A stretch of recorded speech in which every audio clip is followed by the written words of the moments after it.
Welcome to the Girl in the Verse video podcast, the place to be if you are new to Web3, curious about crypto, the metaverse, gaming, NFT marketplaces, AR, VR, the goggles. This is your new home. I promise you, friend. Hi, my name is Melina. I am the founder behind Girl in the Verse, where this year our mission is to empower 10,000 women to crypto and NFTs. And how are we going to do that? We are going to make sure each and every one of these women set up their first digital wallets, because I am here to prove it to the crypto bros that women deserve and want a seat at the table. Here's what you can expect at Girl in the Verse. I make it my job to ask all the tough questions so that you can better understand how this technology is going to change the way we work, the way we live, the way we communicate, the way we shop, the way we buy, the way we will be doing business. Now, don't take my word for it. I am bringing on the best and most thoughtful leaders in the crypto and NFT space. So without further ado, let's jump right in. Today, I'm thrilled to have with us McDavid, a true Web3 pioneer and growth lead at Aperture. McDavid is an accomplished generalist with a passion for building real-world applications for blockchain technology. He's also been at the forefront of innovation with Aperture, who is building an intent-based solution for a liquidity management. Thank you so much for being here. Hey, thanks for having me. Yeah, so, just to get the ball rolling here, obviously we'll talk, some Web3 fundamentals. For listeners unfamiliar with the term, can you explain what swapping is, just so we can get a general idea of what that means? Yeah, of course. So some blockchain 101 here. Swapping. So this is literally like swapping one asset for another. Colloquially, you might also say I bought something or I sold something for something else. But exactly, bought something or sold something for something else. But swapping is kind of the term, for whatever reason, we've decided to use for the on-chain version of buying crypto. And that's usually because, I think literally the button on most of these decentralized exchanges, these places you buy crypto on-chain, I think the button literally says swap. Yeah. Rarely does it say buy. It's the many words in crypto that people have to sort of learn. Oh yes. There's hundreds, if not thousands, of those words. So also, maybe to get people understanding why we're swapping tokens, can you explain why most people are swapping from one token to another? USDC, which is a dollar-denominated stablecoin, one USDC equals $1. You could swap that for USDT, so ending in a T, not a C, aka Tether, which is also a dollar-denominated stablecoin. And you might be like, why did I go from one type of dollar to another? And there are reasons people do that. There are countries where you can pay for things in USDT, like Turkey. A lot of stores will take USDT, but they don't necessarily accept USDC, which is more commonly used in DeFi or decentralized finance. Lots of reasons to swap. Obviously, you can, swap into Bitcoin or Ethereum. Maybe us who are probably in North America, we're a bit fortunate to have access to all these different tokens, but not everyone around the world has access to them. So swapping them for one or another, gives them reasons to use the exchanges and use the new tokens that we're creating, right? So thank you for that explanation. Now, what if we touch on liquidity pools and their role in facilitating these swaps? Liquidity pools, automated market maker, decentralized exchange, these are all like terms based on technologies that were built to address the fact that when you swap tokens on chain, it looks different than when you buy or swap a token on Coinbase or Binance or even Robinhood or Fidelity. When you're buying crypto on one of these centralized platforms like Coinbase, they typically use the same kind of market structure that is used when you buy stocks on the NASDAQ or the S&P 500 or the London Stock Exchange or the Hong Kong Stock Exchange. And that setup is called it's often referred to as a CLOB, or stands for Central Limit Order Book. Big jargony term, but basically what it means is there's a bunch of little orders with quotes to buy something and a bunch of little orders that have different quotes or prices to sell against in the same asset pair. It's usually something like a dollar versus Apple stock. And so the way that market functions, you can kind of think of it as if you actually go to a physical market, like a farmer's market, and you're buying strawberries, there's a lot of people buying strawberries at a certain price, and there's a lot of people selling strawberries at a certain price. And maybe there's some people who only want to pay slightly less, and some people that are only selling it for a slightly higher price. But generally speaking, it's just kind of just balance of buyers and sellers. And that's generally kind of how those markets work on a Coinbase or on a Fidelity or an E-Trade. And of course, the actual liquidity itself, though, is usually managed by a Wall Street firm called a market maker.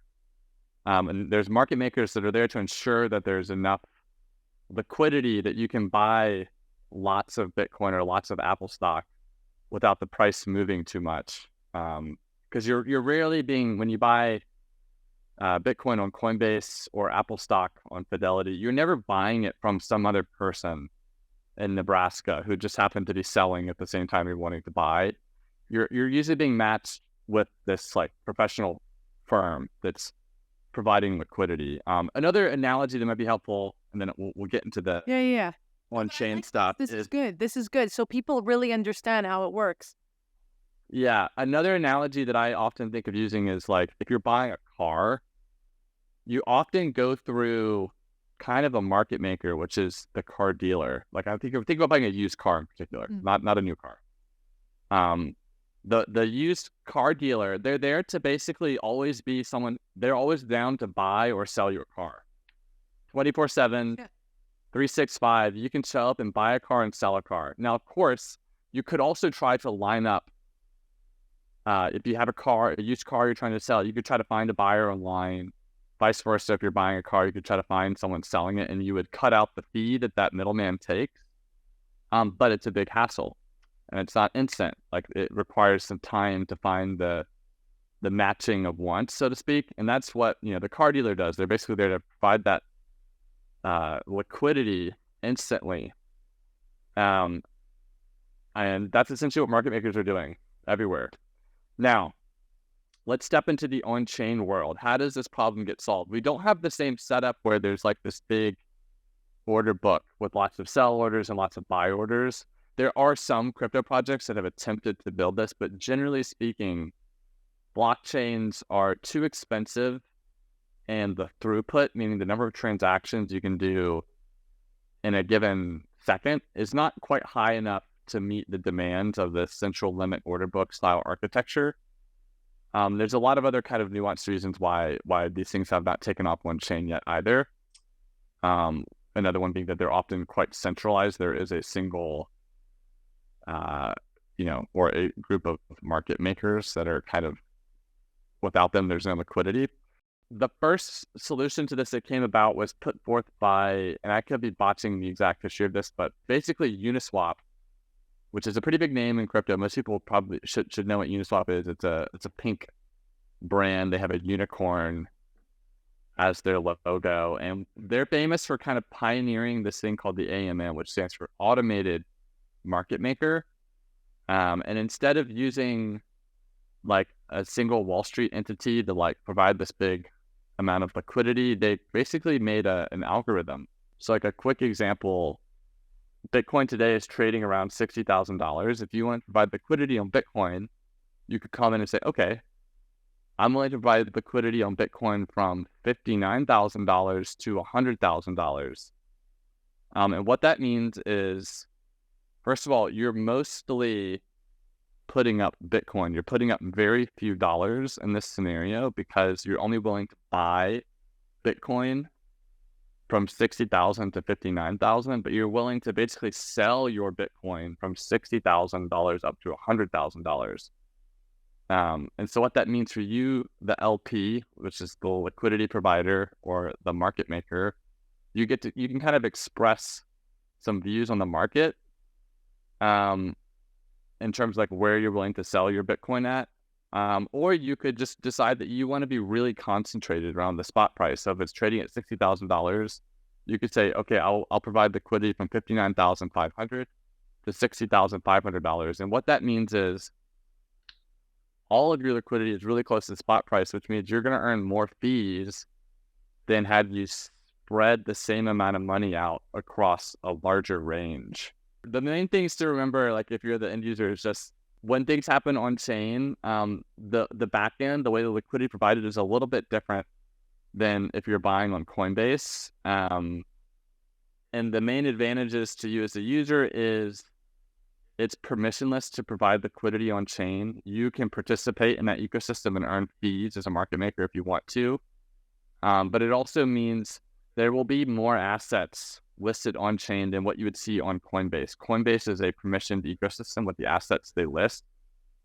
So they're not going to have everything you could potentially want. Whereas on chain, you're going to find basically everything you would want. Now, where do you see the most interesting developments happening on chain right now? Is it swapping or like what are you seeing right now? As a retail user in the on-chain world, I would say the most interesting thing going on right now is airdrop farming, which is a little bit controversial because I both hate airdrop farming but also love it. Love-hate relationship. As a user, yeah, love-hate relationship. I love getting free money. I mean, who doesn't? But I hate how it's a necessary evil. Okay, let's break it down. The necessary part is this is what most of the on-chain users are doing right now. Their real use case for using DeFi, decentralized finance, or other kind of loosely correlated blockchain applications is that, sure, maybe you, as we mentioned, you can swap for some assets that you couldn't get on Coinbase. There's some of that organic usage going on, but a lot of the activity on chain is people going from protocol to protocol, blockchain to blockchain, ecosystem to ecosystem to perform tasks, but you're kind of just hoping that you'll get an airdrop from the chain. So sort of just like purely speculative activity. This is, whether we like it or not, the majority of the users in DeFi right now. If you're a project, you kind of have to play ball with where the users are right now. And that means you kind of have to, in the short term, devote some resources to building one of these campaigns, knowing that a lot of these users are going to churn. They're going to leave your platform after the airdrop campaign is over. And so what you're kind of hoping, you're banking on that enough users will find value in the project, believe in the mission, like the way your logo looks, something. Yeah. Find some kind of sticking point so that they will be sort of long-term engaged users, long-term holders of your token or actual users of your project. But a lot of these people, 80 to 90%, if not more, are just going to leave. And that's kind of the reality of DeFi right now. So that's why I say it's a necessary evil, a love-hate relationship. I've received numerous airdrops myself. It feels awesome when you're casually scrolling through Twitter and you see some announcement and like, oh wait, I might be eligible for that. And you check and it's like, oh my God, $1,000 that I didn't have 2 seconds ago. Cool. But I don't know how long this can go on for. I like the love-hate relationship. I feel like we have that for everything right now. Meme coins, ETH, gas price, just name it, Solana, just name it. We all have love-hate relationships in crypto. If you can maybe elaborate, because, I asked you before, Uni V3 LP tooling solution. Explain what that is. And of course, if you're thinking like, oh my God, this liquidity stuff's too complicated. I don't care. We Who's hear thinking? you, and Nobody's like our thinking general. If you've made it this far, you're not thinking that. But I will say our end goal is to actually build out the underlying infrastructure that makes these intents possible. Right now, we've done a very good job for this specific niche use case of liquidity providing on UniV3. But our goal is to build out a more generalized intent-based infrastructure that can support a lot of different use cases. And one that I love is you could actually go and say something quite similar where you'd come to Aperture and say, can you claim all airdrops on my behalf? Here are the 3 addresses I have. Claim any airdrops anywhere on these EVM chains. This is 0x address. It's for the Ethereum EVM landscape. Yeah, also EVM, this is just kind of a general term that means like your address starts with 0x. And it can include a lot of different blockchains. But yeah, you come to Aperture, claim all airdrops on my behalf, and I'll give you like Aperture, the solver that's solving my intent. I'll pay you up to a 1% finder's fee. And so what this would mean for you, the user, is you don't need to go and like interact with what could be like a sketchy link to claim an airdrop. Aperture, the solver will know exactly where to go. It'll claim directly on your behalf, directly to the smart contract. It won't go through a front end. And it'll avoid stuff like if your IP address gets blocked, maybe certain countries aren't allowed to get this airdrop. It would be able to work around that. And it would also just know. It would know about all the airdrops. You wouldn't need to personally have knowledge of where they exist. And you would know that Aperture is going to come back to you with 99% of whatever you earned, so to speak, and they would retain up to 1% for themselves. And so that's something that's a kind of use case that's possible with intents that is a lot better than the way you currently have to do things on chain. You have to know where to go. You have to know how to interpret the transaction. Yeah. And you have to be on it, right? You have to know, okay, I may be eligible for this airdrop. Let me go. What are the steps? And then you only have like 24 hours to do it. So it's pretty neat to be able to have that. Yeah, we're excited about this. It's quite difficult. The learning curve is very steep. Yeah. On chain, so we don't blame people who are sitting it out while the industry continues to work on things that make it easier. I did want to ask you, this new stuff that you're talking about, is this part of Uniswap's V4, or is this really Aperture's? This has nothing to do with Uniswap V4 and their new features? Yeah, this doesn't specifically have anything to do with Uniswap V4. Yeah, this interface could be used to interact with. What was that? No, I was going to say, are you working with Uniswap on their V4 version or not? Yes, we are. So Uniswap V4 was announced in the summer of 2023. This isn't going to launch until probably the end of the year. They've said Q3. I would guess it's more like Q4. We shall see. There's still a lot of questions we haven't gotten from Uniswap yet on like what all this is going to look like. But it's definitely an exciting space. And yes, Aperture we'll be taking our kind of by the way, the problem that exists that Aperture, our whole business is built upon, where rebalancing basically sucks. That problem still exists in Uniswap V4. They did not address that, thank God. So we'll be taking that experience over to Uni V4 as well, but just doing it on top of all these other innovations that are going on. So maybe just to wrap this up, where are you seeing DeFi yield heading in the future, or other emerging trends that you're seeing? I know we're talking about Uni 4 and whatnot, but what else are you seeing that may be possible in the years to come? The TLDR was like 5,000 or 10,000% APR based on a Ponzi scheme, essentially. And that was where kind of like DeFi started. And over time, we've now seen it get a lot more reasonable. And yield, I would say, has generally gotten away from the really unsustainable stuff. There are still periods where there are incentives, or sometimes we call those emissions. But basically, things are being kind of just like subsidized, and that props up yields. But the sustainable yield, which is sometimes called real yield, like it's purely based on the risk you're taking, and there's like on the other side of that risk, there's like organic demand for the thing you're doing. That yield ranges anywhere on the small side of like, if you just want to like deposit your Bitcoin or something into a lending market, you maybe can get like 1% a year.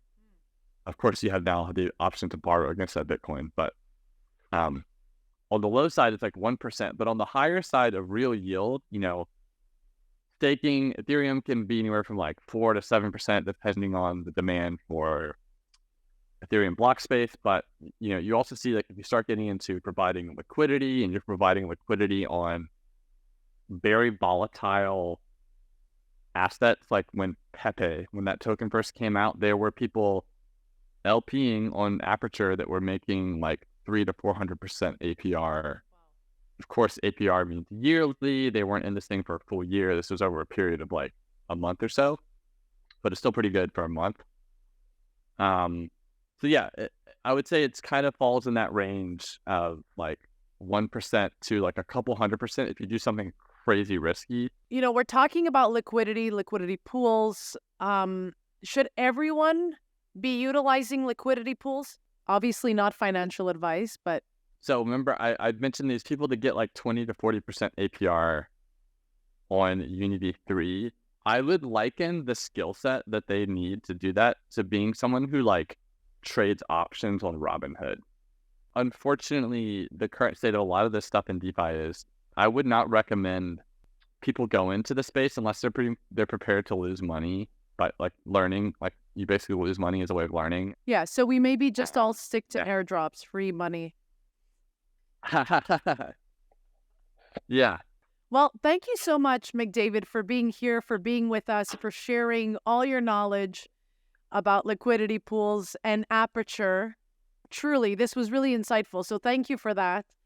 I always say here at Girl in the Verse, I will never DM people. I don't think McDavid is going to DM you and tell you about all his airdrops and his meme coins. So just make sure to only click links that you'll find down below. Okay? As always, you can come find me on your favorite social media apps.